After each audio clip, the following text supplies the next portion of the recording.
Very good morning to all of you, and I'll be starting up with SAMIS, that is System Analysis and Management Information System. और इसमें हम लोगों ने काफ़ी कुछ already किया हुआ है। थोड़ा बहुत जो है हम लोगों ने देखा है सिस्टम क्या होता है, सिस्टम के डिफरेंट कौन कौन से ये हैं टाइप्स हैं, या फिर सिस्टम के जो कैरेक्टरिस्टिक्स क्या क्या हैं, ये सब हम लोगों ने किया है। अब जो हम लोग करने वाले हैं वो क्लासिफिकेशंस करेंगे। क्लासिफिकेशंस हैं कुछ सिस्टम के। I will be sharing you the screen, और आप लोग को मैं आई थिंक कि शेयर हो गया होगा और सभी लोगों को दिख रहा होगा स्क्रीन पे। तो जितने भी लोग हैं वो आप लोग जरा देखिएगा कि आई थिंक कि स्क्रीन पे सबको सब कुछ ठीक ठाक दिख रहा होगा। एनीवेज, अगर आप लोगों को ये देखिएगा कि क्लासिफिकेशन ऑफ सिस्टम्स, तो क्लासिफिकेशन ऑफ सिस्टम्स आप लोगों को बढ़िया से दिख रहा होगा। मैंने बड़ा कर दिया है स्क्रीन को। क्लासिफिकेशन ऑफ सिस्टम्स में चार तरीके के क्लासिफिकेशंस हैं सिस्टम के, और ये चार तरह के जो क्लासिफिकेशन है सिस्टम के वो हैं physical and abstract system, open and close system, man made information system, manual and automated system. ये काफ़ी कॉन्सेप्चुअल है और आप लोगों को ये जानना ज़रूरी है कि आखिर ये कौन-कौन से ऐसे सिस्टम हैं, क्योंकि क्वेश्चंस जो आते हैं वो डिफरेंसेस में भी आ सकते हैं कि differentiate between open and close system, या फिर एक्सप्लेन ओपन और क्लोज सिस्टम। इस तरीके से आ सकते हैं, what is the difference between physical and abstract system. तो इस तरीके के क्वेश्चंस आ सकते हैं, या फिर एक्सप्लेन द फॉलोइंग, उसमें 3-4 टाइप के सिस्टम्स दिए हुए रहेंगे। तो ये जो क्लासिफिकेशन ऑफ सिस्टम है यही आपका टाइप्स है। तो ध्यान रहे, ये क्लासिफिकेशन मींस टाइप्स, तो टाइप्स ऑफ सिस्टम है ये। और यहाँ पे जो सबसे पहली बात कही गई है फिजिकल एंड एब्स्ट्रैक्ट सिस्टम के लिए, वो हम लोग देखेंगे कि क्या है ये physical and abstract system. Physical systems are tangible entities that we can feel and touch. These may be static और डायनेमिक इन नेचर। समझिएगा बात को। ये फिजिकल सिस्टम क्या होता है? वैसा सिस्टम फिजिकल सिस्टम होता है जिसको हम लोग छू सकते हैं, टच कर सकते हैं, और उसमें कई सारे कंपोनेंट्स लगे हुए होते हैं। उनको हम लोग फिजिकल सिस्टम कहते हैं। जो फिजिकली अवेलेबल हैं, फिजिकली दिख रहे हैं, उसको हम लोग फिजिकल सिस्टम कहते हैं। वैसे सिस्टम जो टूट फूट भी सकते हैं, तो उनको हम लोग फिजिकल सिस्टम कहते हैं। टैंजिबल मतलब होता है वास्तविक, रियल। तो जो रियल सिस्टम है उसको हम लोग फिजिकल सिस्टम कहते हैं, जो सामने से हमें दिखता है। ठीक है, तो उसका यहाँ पे एग्जांपल भी हमने दिया है। In a computer centre desk and chairs are static parts. इसमें मैंने दो वर्ड्स का यूज किया है, स्टैटिक और डायनेमिक इन नेचर। तो स्टैटिक क्या होता है और डायनेमिक क्या होता है, ये समझना जरूरी है। Static and dynamic in nature कहने का मतलब ये है कि जो desk and chairs are static part of the assist in the working of the centre. अगर किसी सेंटर पे बातें करें, एजुकेशनल सिस्टम हो या फिर कोई इंस्टीट्यूट हो, तो उसमें जो हमारा टेबल चेयर डेस्क ये सब जो होते हैं, ये सब टैंजिबल हैं, फिजिकल हैं, है ना, ये दिखते हैं हमें। तो जो चीज़ें दिखती हैं और वो जनरली चेंज नहीं होती हैं, तो इसलिए वो static part of the system कहलाएंगे। अगर मान लिया कि आपके एजुकेशनल सिस्टम में जो टेबल चेयर्स और जो डेस्क वगैरह लगे हुए होते हैं, वो पता नहीं साल दर साल 10 साल 20 साल से लगे हुए हैं। बहुत कम ऐसे होते हैं जो कि चेंज किए जाते हैं, जो टूट फूट जाते हैं। तो दैट आर कॉल्ड स्टैटिक, है ना, that are called static in nature. जबकि वही चीजें, कुछ ऐसी चीजें होती है जो कॉन्स्टेंटली चेंज करते हैं, हमेशा निरंतर चेंज होते रहते हैं। जैसे स्टूडेंट्स, वो एक स्टूडेंट जो आज ज्वाइन करेंगे, 1 साल के बाद वो दूसरे क्लास में बैठेंगे, 2 साल के बाद कहीं और बैठेंगे, और 3 साल के बाद वो पास आउट हो जाएंगे, नए नए स्टूडेंट्स आते रहेंगे। तो ये डायनेमिक इन नेचर होंगे, है ना। तो ये क्या होंगे? ये डायनेमिक इन नेचर होंगे। तो वैसी चीज़ें जो डायनेमिकली चेंज होते रहती हैं, वैसी चीज़ें जिनका कि जो है जो हमेशा चेंज में रहते हैं वो उसको हम लोग डायनेमिक इन नेचर कहते हैं। लेकिन ये सब के सब फिजिकल इन नेचर हैं जो कि फिजिकल सिस्टम के पार्ट हैं। ठीक है, तो फिजिकल सिस्टम आप लोग समझे होंगे। आगे देखिए कुछ एग्जांपल्स और दिए गए हैं। Programs, data, application and sometimes even computer system has to be changed according to the user needs. Programs हो गए या फिर जो कंप्यूटर्स हैं वो हो गए, तो ये सब चीज़ें जो है या फिर कुछ एप्लीकेशंस हैं, तो ये सब जो हैं चेंज होते रहते हैं। तो इनको हम लोग क्या कहते हैं? डायनेमिक। क्यों? क्योंकि ये चेंज होते रहते हैं। ठीक है, तो इसलिए जो है इसको हम लोग डायनेमिक इन नेचर कहते हैं। तो ये हो गया फिजिकल सिस्टम। दूसरा था उसी में abstract system. Abstract systems are conceptual. कुछ ऐसे सिस्टम होते हैं जो कॉन्सेप्ट में होते हैं, उनको वो फिजिकली दिखते नहीं हैं। एग्जाम्पल, एब्स्ट्रैक्ट सिस्टम कैसा सिस्टम होता है सो समझिएगा। अगर आप साइकिल चलाना जानते हैं तो जो साइकिल है वो फिजिकल सिस्टम है, जबकि जो साइकिल का चलाने का जो कॉन्सेप्ट है वो आपका एब्स्ट्रैक्ट सिस्टम है। कहने का मतलब वो एक कॉन्सेप्ट है। आज आपने साइकिल सीख लिया तो 10 साल के बाद भी अगर आपको साइकिल मिलेगा तो आप चला लोगे। That is in concept. वो आपने सीख लिया है कि किस तरीके से साइकिल को चलाना है। लेकिन अगर आपने साइकिल चलाया और साइकिल चलाने के बाद आप वो जो कॉन्सेप्ट है वो जनरली लोग नहीं भूलते हैं, तो उसको हम लोग एब्स्ट्रैक्ट सिस्टम कहते हैं। ठीक है, तो abstract systems are conceptual and are not physical entities. और ये क्या होते हैं? ऐसे कॉन्सेप्चुअल चीजें जो है वो दिखती नहीं है, वो सामने से कोई चीजें दिखेगी नहीं आपको, तो ऐसे सिस्टम को हम लोग एब्स्ट्रैक्ट सिस्टम कहते हैं। They maybe formula representation, model of a real system. तो ये क्या हो सकता है? कुछ ऐसे फॉर्मूला रिप्रेजेंटेशन के लिए, जैसे मान लिया कोई सपोज कीजिए कि अभी कोरोना वायरस जो चल रहे हैं तो उसके लिए एंटीबॉडीज तैयार किए गए हैं, उसके लिए एंटी जो वैक्सीन्स हैं वो तैयार किए गए, तो उसमें कुछ सिस्टम बनाया गया होगा, उसके कुछ कॉन्सेप्ट्स के साथ उसको बनाया गया होगा। उसके कुछ रूल्स होंगे कि इतने केमिकल, इतने परसेंटेज में ये केमिकल होना चाहिए, उतने परसेंटेज में ये केमिकल होना चाहिए। इस तरीके से उन लोगों का कॉन्सेप्ट है, और वही कॉन्सेप्ट चलेगा जब तब तक चलेगा जब तक कोई नया कॉन्सेप्ट ना आ जाए। तो ये आपको ध्यान में रखना है कि जो कॉन्सेप्चुअल चीज़ें हैं, जो आपको दिख रहा है, वो सारे जो सिस्टम दिख रहे होते हैं उनको हम लोग फिजिकल कहते हैं।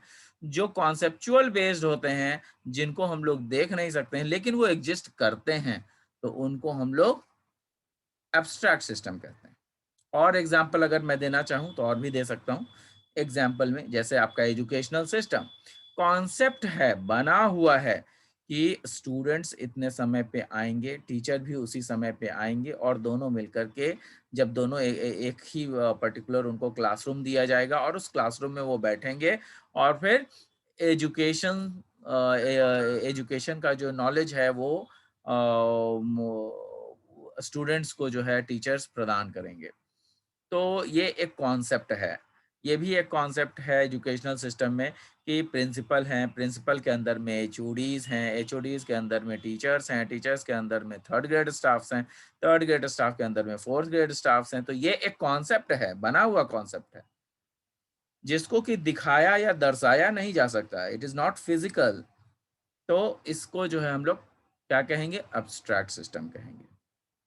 ठीक है, I hope I am able to understand. अब आगे की चीजें देखें तो यहाँ पर ओपन एंड क्लोज सिस्टम है। क्या है? Open and close system. तो ओपन एंड क्लोज सिस्टम में क्या होता है वो देखिएगा।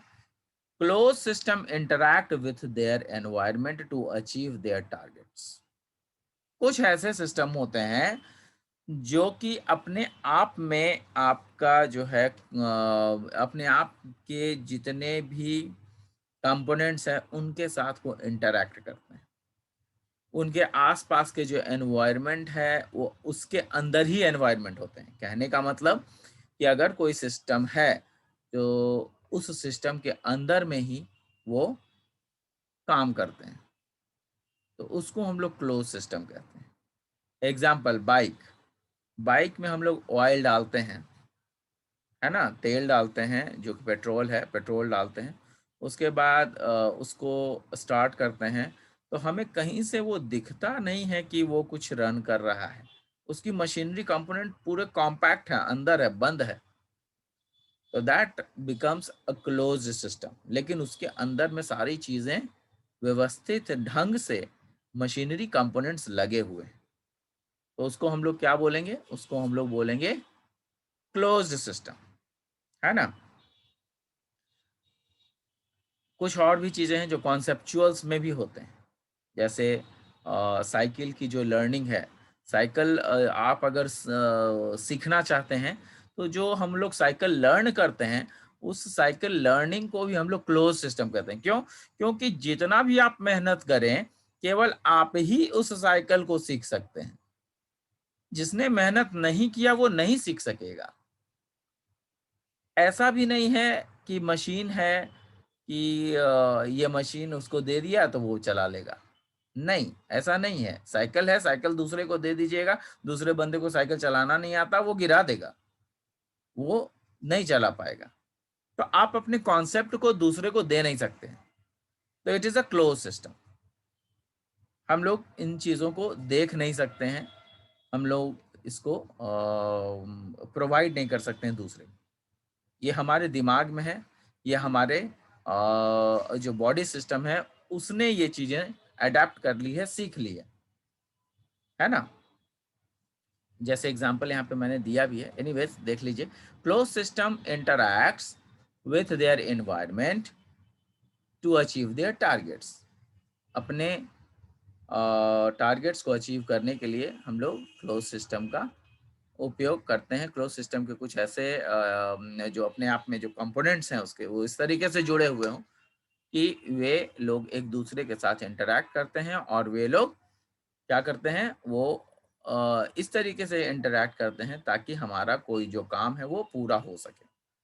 There are some systems that do not interact directly with the environment. कुछ ऐसे भी सिस्टम हैं जो कि एनवायरनमेंट के साथ डायरेक्टली इंटरैक्ट नहीं करते हैं, तो वो क्लोज सिस्टम कहलाते हैं। जैसे एग्जांपल में देखिए, learning riding cycle is close system because we can not see the learning status of the cycle rider. जैसा कि मैंने आपको बताया कि जो साइकिल चलाता है, जो साइकिल सीखता है चलाना, वो एक कॉन्सेप्ट है, वो कॉन्सेप्चुअल बेस्ड सिस्टम है। तो ये एक क्लोज सिस्टम होगा क्योंकि आपने उसको सीखा। दूसरे लोग उसको सीखेंगे तो वो भी चलाने लगेंगे, लेकिन जो लोग नहीं सीखेंगे वो लोग नहीं चला सकेंगे। तो that is a close system. जबकि वहीं पर ओपन सिस्टम क्या होता है? ओपन सिस्टम ऐसे सिस्टम्स होते हैं जो डायरेक्टली इंटरैक्ट करते हैं एनवायरनमेंट के साथ। आपका जो एनवायरनमेंट है उसके साथ वो डायरेक्टली अगर इंटरैक्ट करते हैं, तो उसको हम लोग ओपन सिस्टम कहते हैं। जैसे एग्जांपल में देखिएगा कि आप का जो साइकिल है, वो साइकिल क्या होता है? वो डायरेक्टली इंटरैक्ट करता है एनवायरनमेंट के साथ। साइकिल का कॉन्सेप्ट का बात नहीं कर रहा हूं मैं साइकिल की बात कर रहा हूं।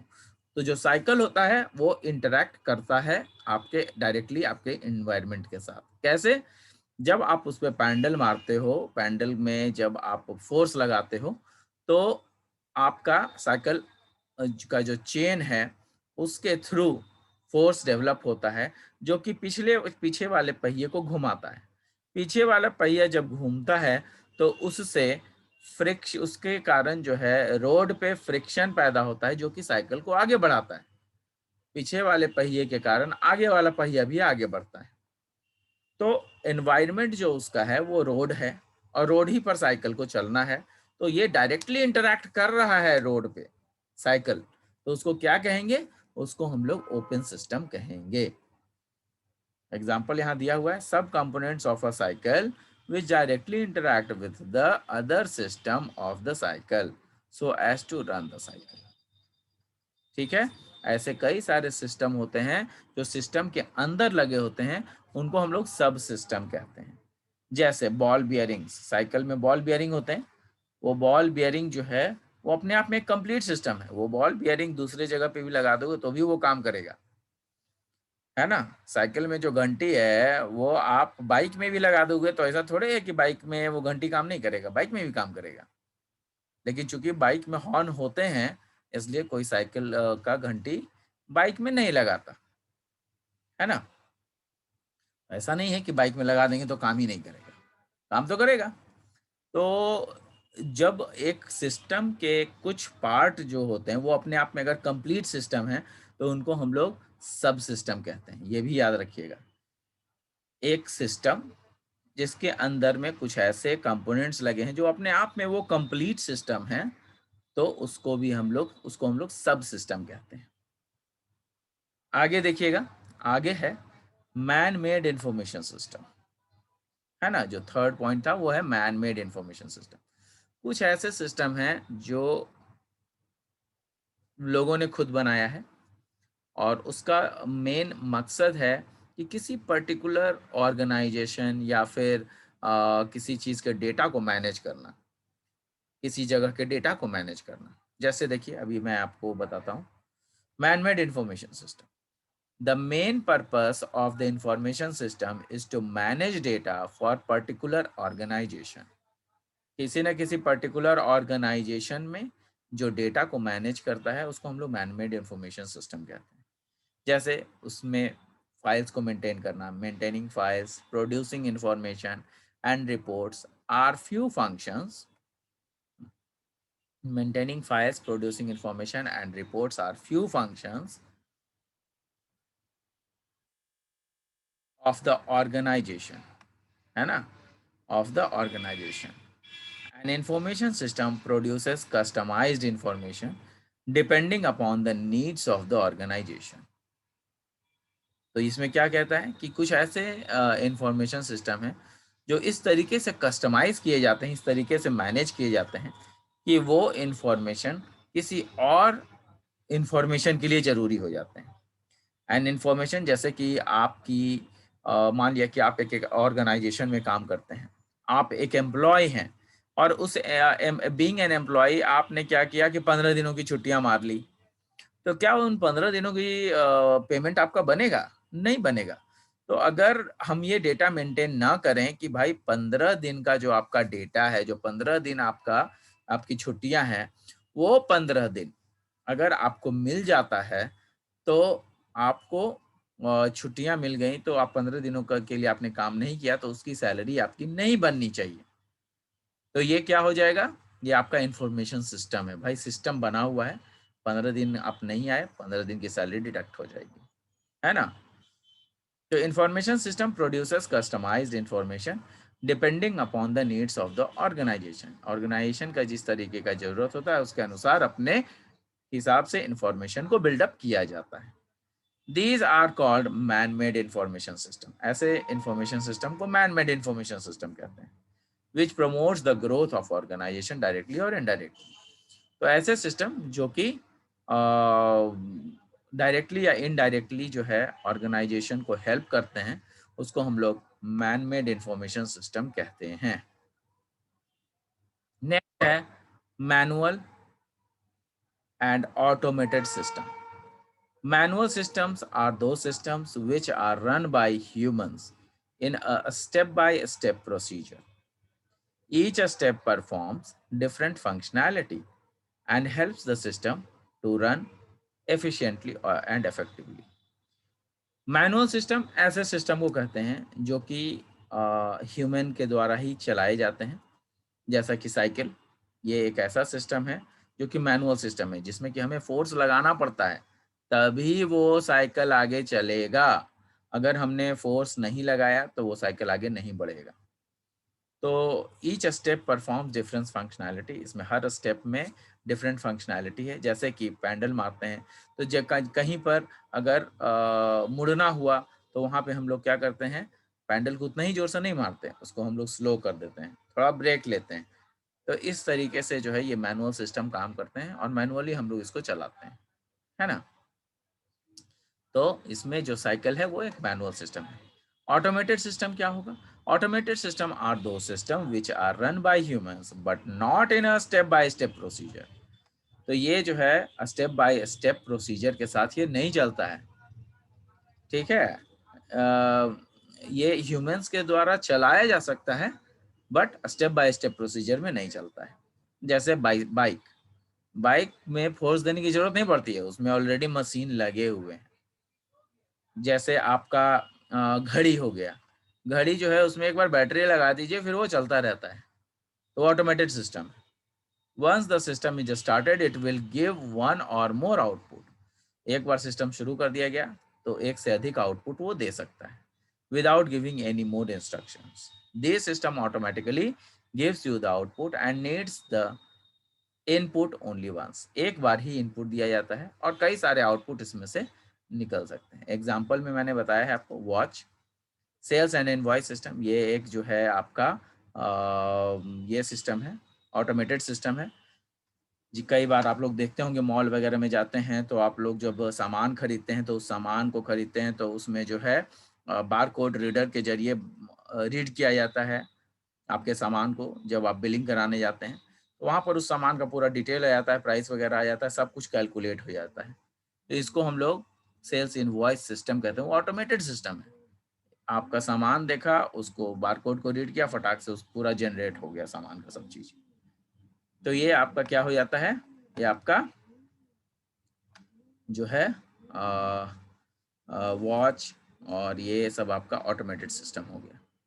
कुछ और भी सिस्टम होते हैं जो रियल टाइम सब सिस्टम कहलाते हैं, ठीक है। तो रियल टाइम सब सिस्टम है, it is made up of different components following system procedure. कुछ ऐसे सिस्टम प्रोसीजर होते हैं जिनको कि फॉलो किया जाता है।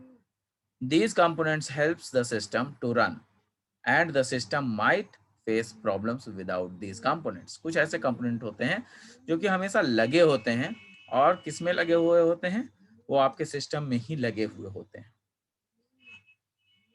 ठीक है। तो वो सारे सिस्टम को हम लोग रियल टाइम सब सिस्टम कहते हैं जो कि हमेशा रन कराने में आप लोगों को सहूलियत प्रोवाइड कराते हैं, आप लोगों को जो है हमेशा उसके बारे में बताते हैं।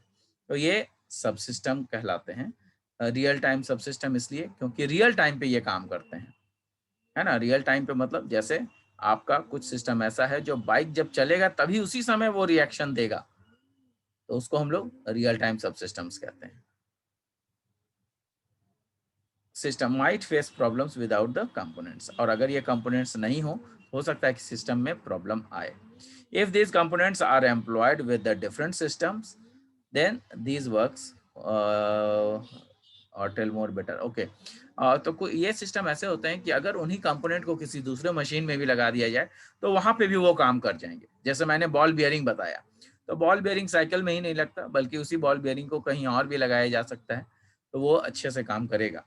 तो बॉल बियरिंग जो अपने आप में एक कंप्लीट सिस्टम है जो कि किसी सिस्टम के अंदर में लगा हुआ है, उसको हम लोग सब सिस्टम बोलेंगे।